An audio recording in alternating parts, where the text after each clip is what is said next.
Assalamualaikum warahmatullahi wabarakatuh, brother and sister. Ketika kita mengatakan saya berjuang untuk membumikan ekonomi Islam,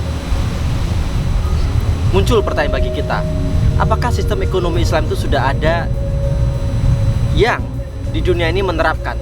Negara mana yang sudah menerapkan? Pertanyaan pertama. Pertanyaan kedua adalah, kalau sistem ekonomi Islam itu kita terapkan di Indonesia contohnya, parameter apa yang kemudian kita bisa mengatakan ekonomi Islam itu menjadi rahmatan lil alamin bagi masyarakat, baik muslim atau non muslim? Brother and sister, mari kita bahas topik kali ini. Brother and sister, ekonomi Islam sebenarnya belum menjadi sistem ekonomi Islam.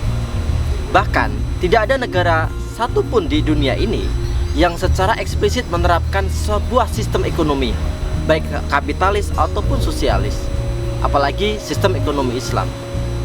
Saya kira masih jauh kita bisa mengatakan Indonesia dapat menerapkan sistem ekonomi Islam. Bagi saya, ekonomi Islam yang ada saat ini adalah prinsip-prinsip ekonomi Islam, baru sebatas prinsip, belum menjadi implementasi dan belum menjadi sesuatu yang dapat dirasakan secara maksimal oleh masyarakat Indonesia, baik muslim ataupun non muslim. Kalau kita melihat sistem kapitalis, di sana kita ada tengok sejarah dari Adam Smith, kemudian ada Keynesian, kemudian ada kaum monetarism, kemudian ada neo Keynesian, dan berlanjut. Kita bisa mengatakan bahwa sebuah sistem ekonomi pun di konvensional, yaitu kapitalis, mereka selalu tumbuh karena adanya perubahan zaman, karena adanya perubahan kondisi yang memungkinkan mereka merubah asumsi dan membuat satu analisa sendiri, satu kebijakan sendiri, dan itu menyebabkan perbedaan antara kaum klasik misalkan dengan Keynesian. Begitu juga dengan ekonomi Islam. Prinsip ekonomi Islam tetap sama, bahwa ekonomi Islam mengajarkan kepada kita fairness, mengajarkan kepada kita bagaimana mencari rezeki yang halal, kemudian menggunakan yang halal, dan kemudian kita mengajarkan kepada kita tentang adil, tentang tidak boleh kita zalim kepada orang lain dan tidak boleh zalim kepada diri sendiri. Itu prinsip-prinsip ekonomi Islam. Bagaimana kemudian sistem ekonomi Islam dibentuk? Kita tidak bisa merujuk kepada pemikiran-pemikiran para pendahulu kita yang mereka hidup di zaman abad ke-12, abad ke-13. Memang benar bahwa Islam pernah jaya di abad ke-12, 13, dan kemudian di sana melahirkan ekonomi Islam, di sana melahirkan ilmuwan-ilmuwan top waktu itu.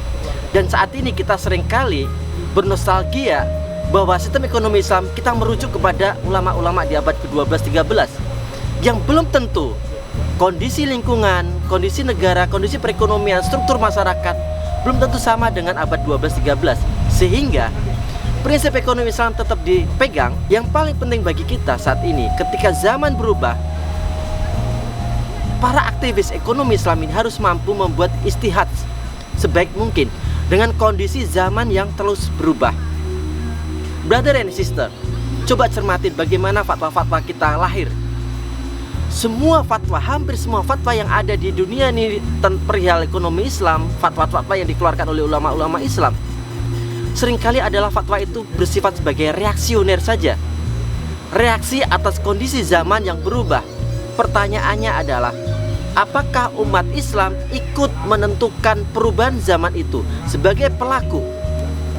Contoh terkini adalah ketika zaman berubah, kemudian ada mata uang cryptocurrency, kemudian keluar fatwa mengenai haramnya cryptocurrency.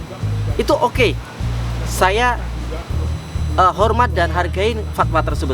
Tetapi yang menjadi permasalahan adalah fatwa itu lahir karena reaksi atas adanya sekelompok orang yang dengan cerdasnya mampu membuat satu currency berupa cryptocurrency, dan umat Islam hanya sebagai penonton, dan kemudian kita bereaksi apakah ini haram atau ini halal, hanya sebagai penonton dan pasar saja, dan umat Islam bukan sebagai pelaku. Kembali lagi kepada tadi, brother and sister, perjuangan ekonomi Islam itu kita tetap merujuk pada prinsip ekonomi Islam, dan Kita harus mampu sedemikian rupa melakukan istihad-istihad ekonomi, politik, agar ekonomi Islam itu bisa bermanfaat buat masyarakat real. Kalau kemudian sekarang mengatakan parameter ekonomi Islam itu adalah parameter size perbankan syariah, size pasar modal syariah, size dari keuangan syariah yang lain gitu. Saya kira itu bukan parameter yang dibutuhkan oleh masyarakat kita. Masyarakat kita saat ini adalah membutuhkan bahwa ekonomi Islam itu, bahwa Islam itu rahmatan lil alamin dan bisa mengantarkan kesejahteraan bagi mereka, keadilan bagi mereka, bisa mendapatkan pekerjaan yang layak dan penghasilan yang layak, distribusi income dapat berjalan dengan baik. Baru di sana sistem ekonomi Islam bisa bermanfaat bagi masyarakat. Sekian, saya Siddiq Haryono. Jangan lupa mencari cinta Tuhan. Wassalamualaikum warahmatullahi wabarakatuh.